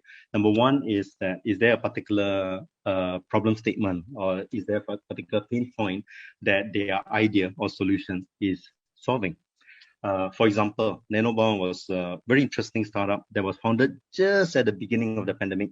I think it was January or 2020, December 29, 2019. And Nanobound's objective or idea was actually to reinvent or reposition the hotel minibar fridge. All right. If any of you have traveled and stayed in hotels before, you may have seen that small little fridge in a hotel, right? And most of the time, the hotel minibar fridge is consuming electricity but not making any sales. People might find the drinks too expensive, right? So what they did was they thought of this very innovative IoT locker box concept, which you can then put in what we call travel essentials things like your travel charger, travel adapter, umbrellas, for example. All right, and this locker box can then dispense this inside the hotel room itself. So, for example, if you are maybe traveling to a foreign country and at 1 o'clock in the morning and you realize that you've forgotten to bring your charger, or your charger plug is not compatible with that particular country's socket, all right, you actually can purchase or make that purchase inside the hotel room itself, right? So that was what Nanobar is, right? And then we have we work with other entrepreneurs, like one entrepreneur started Imagine AI, which is AI vision, a solutions provider for automation, AI vision, robotics. And maybe I would like to share the case study of Imagine AI today, right, for today's discussion. All right. So going forward, also there is under the Express Train, we help startups in terms of growing in terms of funding, whether it's from angel investors or VCs, and we're also in the process of setting up our own venture fund to help these businesses grow. Now, just an example of how we run the venture building. So Imagine AI is a very interesting case study whereby we started this with the entrepreneur right smack during the pandemic on 15 December 2020, all right? And within 5 months, from ideation, just a simple incorporation of the business, just an idea. Within 5 months, we brought it to its first funding at a valuation of 5 million ringgit. And that was in May 2021. And from May 2021 to May 2022, we were able to generate almost 2 million ringgit worth of sales for this particular company, all right? And what we did is very simple. Is first and foremost to try to identify what the problems that is plaguing the industry today, right? And first, of course, we identified earlier is during the pandemic, for example, the lack of human workers or the inability to get human workers, for example, and also the high human error rate in some industries, right? And this picture that I share with you is it's actually a very small kind of a wood factory in Malaysia, very rural area in this place called Seberang Prime. All right, and these two pictures on the left and right tells a very interesting story about the state of the business. Right, on the left hand side you can see a lady that is checking the different pieces of wood and sorting it out in order in order of the grades, right? A, B, C, D, E, right? Now, of course, wood come with different, is an organic material, natural, right? It comes in different defects and deformities. So different pieces of wood are graded differently. Grade A wood can be sold at a very high price, and grade E wood is actually very cheap, right? Unfortunately, due to maybe fatigue and human error, like for example, this pile here, this entire huge pile, Jingga pile, right, is supposed to be one grade, like the whole pile is supposed to be grade A, but inside here sudah campur, right? You have grade A, grade E. So when they sell it to the customer, you're losing a lot of money. So that's one problem. The second issue on the right hand side, you can see here, there are a lot of empty tables, and the business owner was sharing with us that it's not because he has no business, it's because he cannot find workers. Nobody want to work, right? So that's some of the issue that is plaguing some of the industry. So that's where, we work with the entrepreneur to try to develop a solution. How do we come up with a solution for these businesses? One way is using AI computer vision to identify different grades of the wood. And that's the picture you can see here. We can identify that is grade B with almost 0.98% accuracy, right? Now, so fast forward, I think this company is able to have a very sweet spot. From just a small startup, they have grown to a very sweet spot now where their solution is delivered in different verticals, manufacturing, agriculture, in retail, and now they're moving into green technologies as well. Okay, so just a quick example of the use case here. So this is one of the solutions that was developed in another factory where using AI vision to conduct quality control inspection of this particular part. And you can see here that maybe there are different sites and facades, 360-degree view. They are able to identify different defects. Right? Solution can be applied to any industry. For example, plantation, identifying the fruits, in this case, dragon fruit. So one of the fruit industry business owner was sharing with us quite interesting fact about Southeast Asia, or at least our region, right? If you go to the supermarket, like for example, if you go to Aeon or something, and you buy, let's say, apples and oranges, right? We buy this packet of oranges. You know, very rarely, almost never, you know, we have bought a orange that is rosak, right? That is rotten. Maybe you buy orange that is not so sweet, but it will not be rotten or spoiled, right? And the reason is because these have been very carefully sorted and displayed in the supermarket shelf, right? However, if you look at tropical fruits like our rambutan and our 𝗓𝗪𝗧𝗧𝗔𝗥, those that we sell at the roadside, it's almost a gamble, isn't it? We buy 10 ringgit per kilo, we bring it home, we say, hey, open, so the rosak, half of them is spoiled, right? Half the kilo or half the bag is spoiled, right? Myself, I'm not so good in choosing as well, so they're not sorted properly, and that's a pain point. But there's also an opportunity. If the businesses are able to sort their produce, they can actually sell at a higher price, isn't it? I mean, for me, I'll be willing to pay maybe a little bit more for better quality fruits, in the sense of trying to buy at a cheap price and find that half the packet is already rotten, right? Especially mangosteen. I got very bad luck with mangosteen. Yeah, right. So another opportunity is to help, like what Liana said earlier, to help retailers to digitize the inventory system. In this case, in terms of stock counting, and also in terms of OCR for the invoice data extraction and digitization. All right.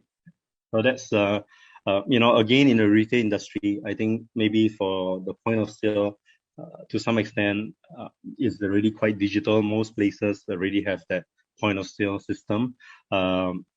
But of course, if you're talking about micro businesses and especially rural areas, for example, like the Pemborong, Pasar Borong, wet markets, all these days, you have not converted yet. But for the back-end process, I think especially in many retailers, they is still very manually driven, where you have all these paper invoices and receipts for their stocks and their suppliers, because there are many different vendors coming down. Right? Now that's very interesting about the digital adoption is we have been talking about how to bring rural SME businesses, products and services, and bring it international. But the other way around is that how do we bring international businesses, products and services to the rural areas? So this is one example where using digital adoption, whereby there's a company called Imagine Maya that is bringing world-class healthcare to the rural areas. All right. For example, in many of the rural areas, you know, they may have an X-ray machine, but they may not have a radiologist, and therefore the pain point or the problem here is that the waiting time to, if for example you have an accident and you fracture your arm, right? The waiting time to actually get your X-ray done and to get the radiologist to come in to have a look at it and blah blah can be up to 4 hours, right? So using this technology, the AI is able to read the X-ray, identify the region of interest where the bone fracture is, you know, quite instantaneously.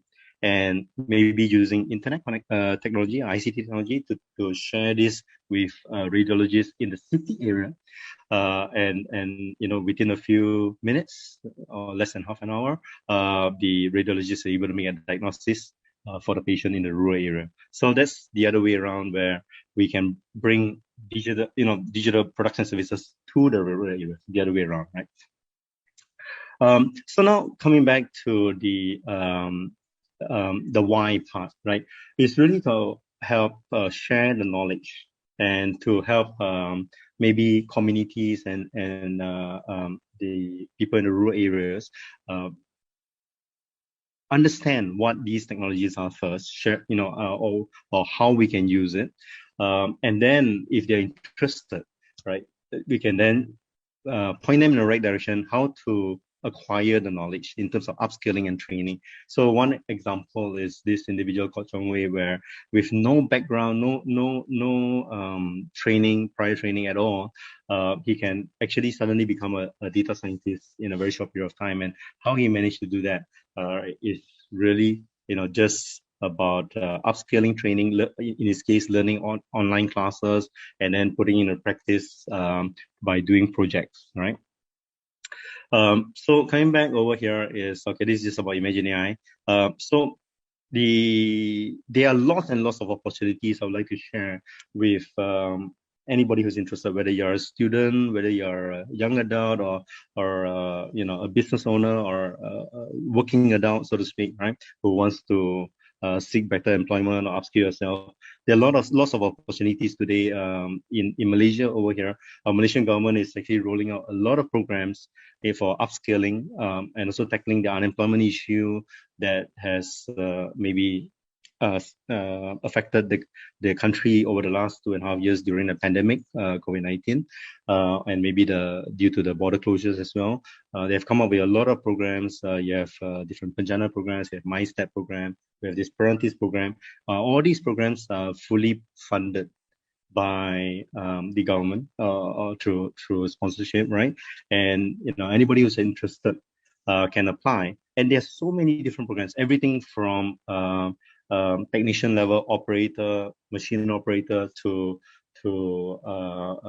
entrepreneur skills, design thinking skills, graphic design, to hard skills or technical skills like coding and web development, software development, or mobile application development, right? There are many programs. All you have to do is to look out for it, watch out for it.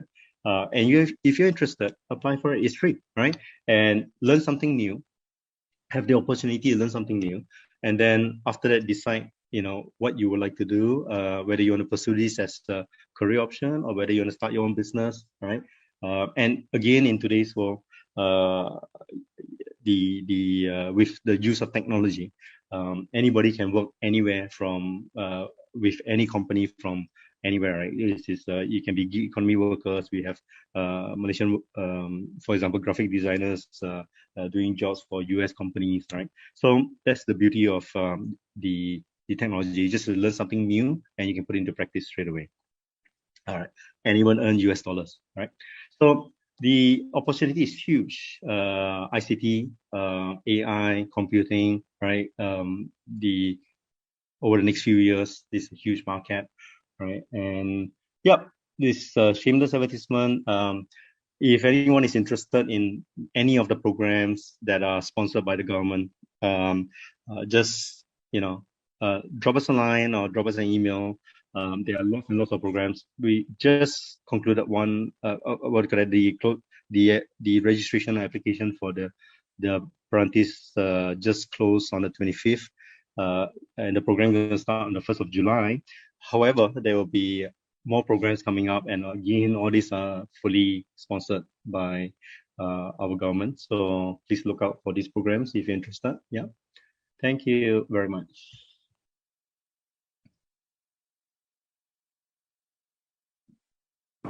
Okay, thank you, Mr. Edwin. Wow, more regarding the technical things that maybe our rural area SME can, apply with, to their business, especially the automation, the AI, artificial intelligence, and also the tools that can help them to manage their business digitalizedly and also efficiently. Okay, we have a few questions that need to be answered. Actually, Ms. Liana already answered one question. Maybe I can highlight again this question in the FB live comments, which is apa yang usaha boleh bantu peniaga kecil? Means that any of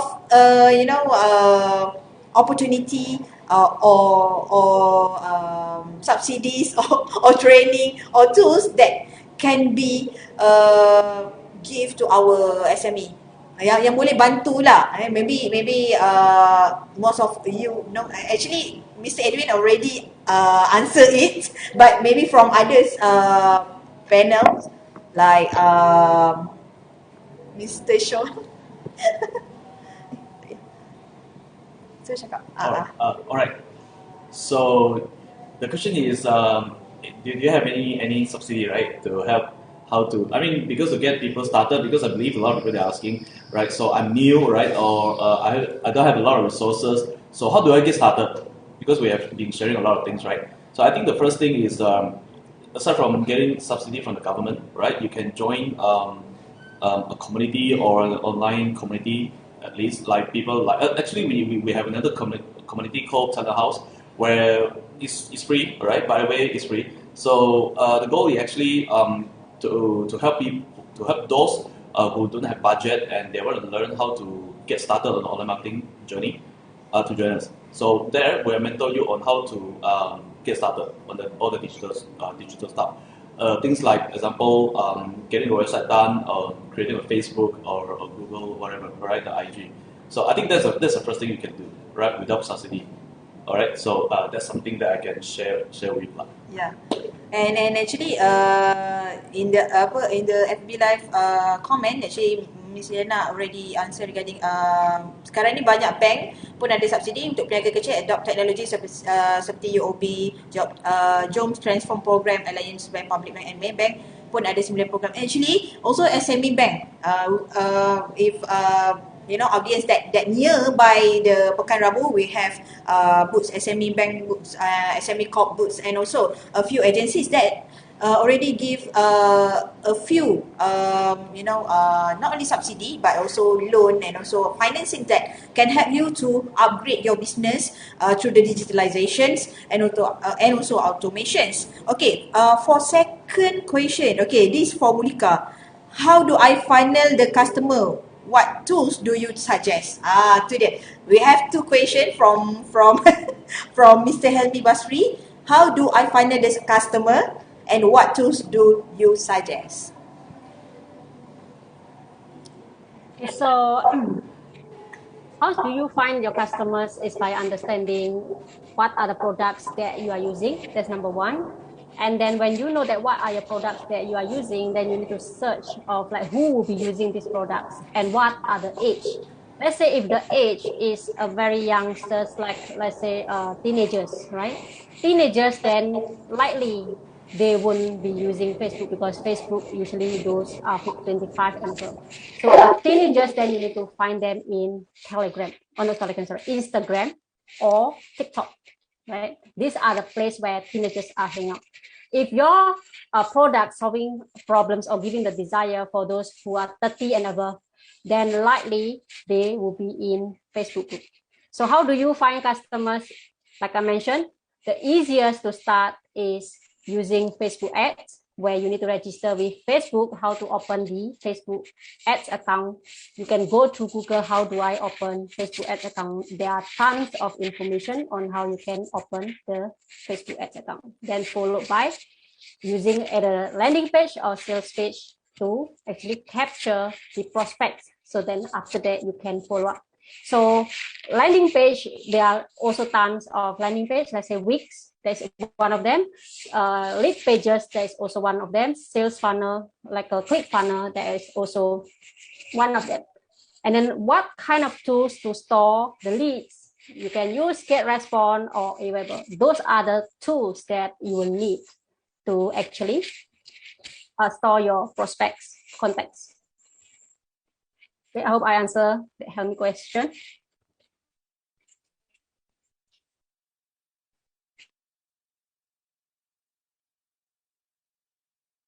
Tak dengar Wani. You're on mute. Mute? Okay. Okay, this for Kak Liliana. Okay, outside Malaysia, okay, already viral regarding the Purple Ocean Strategy. We already familiar with the Blue Ocean Strategy. Familiar what with is Purple Ocean yeah, Strategy? okay. We already familiar with Blue Ocean Strategy. And then we have also Green Ocean Strategy. And now viral regarding the Purple Ocean Strategy means that the combination of Blue Ocean and Red Oceans.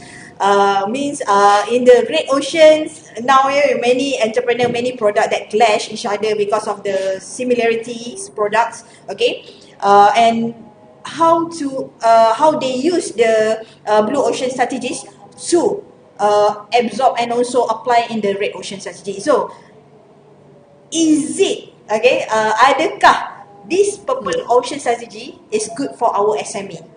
Senang kata dia adalah teknik hybrid lah, the hybrid strategy for our SME. I guess I've never heard of Purple Ocean Strategy yet. It's another marketing gimmick to sell books. Blue Ocean, Red Ocean, Purple Ocean, Black Ocean. But I guess this is, I can understand why the Purple Ocean is coming out. For example, it's very typical of Malay businesses, right? So one person creates a pisang goreng at a street corner. Next thing you know, there's 5 or 6 other same pisang goreng on the same street corner competing and killing each other, right? Now, for all of you to not die, right? So, seorang jual lah pisang cheese, seorang lagi jual lah nangka, bukanlah pisang kan. Seorang lagi letaklah air sebab orang nak minum dengan dengan pisang goreng dan kopok lego. So what I'm saying is if the ocean is filled with similar businesses, you need to find your niche, right? So your niche could be in your product or service. Your niche could be in your marketing gimmick. Your niche could be also target market. The problem with Malaysia, we tend to compete only on one strategy, price. So once everybody has the same thing, they start reducing the price, and thus killing the industry in the long run, right? So I think pricing strategy is satu strategy, but it's not the only strategy. So if you're used to selling, pisang goreng and the street, right, to everybody, maybe move a little bit 100 meters down, you see sekolah, and sell to the kids, right?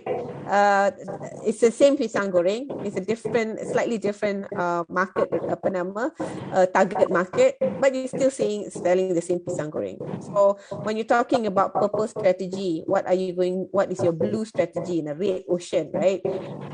It's really trying to find a niche. And if you want to find your niche, data is penting. So digitalization is important. You need to know what time is your customer coming in, your age group, right? And goes back to what Mulika was saying. If you don't do it on the internet, you also need to do it on when people come to your kedai. Yeah. So my advice is, yes, you can survive with the purple strategy. Go buy the book, but basically it's the pisang goreng punya concept. Advice. Diversify on your pisang goreng. Don't kill by cost cutting or reducing the price, because it will kill off everybody else also. Okay, thank you, Kak Lilena. Okay, for Mr. Edwin, okay, it's regarding the questions of why most of SME, the rural area SME, don't want to or reject to adapt the digitalization because of the cost too expensive. This is the what I can say mindsets. The mindset that if they want to adapt or upgrade their business to the automation AI, it will occur the new cost and it's expensive. So in your opinion, because you are venture builder and also do many research and also production of automation, robotic and also AI, so in your opinion, how? Thanks, Wani. So again, I said I do think that technology adoption is kind of a natural evolution, right? And over time, you have innovative entrepreneurs coming in to introduce new products in the market that would change and transform the way we all live, whether in the city areas or in the rural areas, right? For example, Monica was talking today about Facebook marketing. Well, We have Facebook marketing because somebody came up with Facebook, right? We have mobile commerce is first and foremost, somebody came up with a handphone, and subsequently people came up with online platforms and online shops, right? Liana was sharing about Shopee, Droppy, and all these are previously startups, innovative startups that came in, saw the opportunity, saw the pain point and problem statements, and they went into the market. Now, this is very important. I feel that as a venture builder and also as a society, we need to cultivate more and more and more of these innovative new ideas and innovative new startups. And the reason is these are the companies that will literally bring the price of the technology down, right? They will make it cheaper and cheaper and cheaper because technology is expensive when it's monopolized or controlled by certain large organizations. So for example, in terms of AI and AI vision technology, previously, you have brands like Keyence from Japan, Bessler, Cognex, and all that, right? And they control it by when anybody wants to buy an AI vision solution, you have to buy their hardware and their software integrated together as one package. All right. So for Keyence, entry-level package is already about 60,000 maybe ringgit, right? And definitely SMEs are not able to afford it. So what, for example, Imagine AI did was we wrote our own software, and by writing our own AI vision software, we are then able to integrate to any hardware. We call it hardware agnostic. So if the client has the budget, we can integrate to Bessler. If the client don't have the budget, we integrate to some OEM camera, China-made cameras, for example. We had one experience where SMI, I would call it small medium industry, a very small precision engineering factory in Johor. Just, those amazing Johor factories, right? Or Malaysian factories, right? Where it's a kind of a back lane, old dilapidated shop house, no signboard one, right? Like, but you open up inside of one big manufacturing facility down there, right? And that's how we have factories in Malaysia. And this particular client was producing those very small screws, very, very small screws, right? So every month they'll produce like 3 million and they export to Europe. And when the client ordered 3 million, what they do is they produce 3.3 million pieces of screw per month, right? 3.3 million, and send it. So they will rather absorb that 10% as their cost of production because the cost of the client rejecting back the defect parts, remanufacturing and resending back to Europe is actually more than 10%. All right. So what we did was we then tried to look around for solutions, right? And we found they are what we call those microscopic cameras by Bessler, and it costs almost 8,000 Singapore dollars, which is 25,000 ringgit, about 25,000 ringgit, right? And definitely that's the camera alone. You haven't included anything else, lighting, software, everything, right? So the solution is not a viable option. They can't, they would rather just take that 10% more, just produce 10% more. They wouldn't want to invest in the technology, right? So then we decided, okay, we integrated to a OEM camera, unbranded camera, similar specs, similar kind of functionality that is at a price of 2,500 ringgit, 10% of the price. Yeah. So that's how, we can break through this, what I call that, the cost of the technology, is by coming up with innovative solutions, right? Or coming up with different ways of doing it. We don't need to be controlled by the brands or the big companies, right? Where some of the technology is actually controlled by them, right? So, yeah. Okay, thank you, Mr. Edwin, for the answer. I think that clear answer for most of the SME rural area, that not only SME rural area, actually urban also, that have a skeptical mindset regarding if want to upgrade their business or adapt the digitalization, there are the expensive costs for them to bear. So today what we can see and understand from your presentation means that actually there are ways to do it with our talented team, and also the raw material and also the tools. Okay, thanks all for the question, and we hope that all been clear answered by our panel. Thank you to all panel speakers for awesome sharing, advice and business highlight. On behalf of organizer, thank you FBN netizen friends for joining our FB Live this afternoon.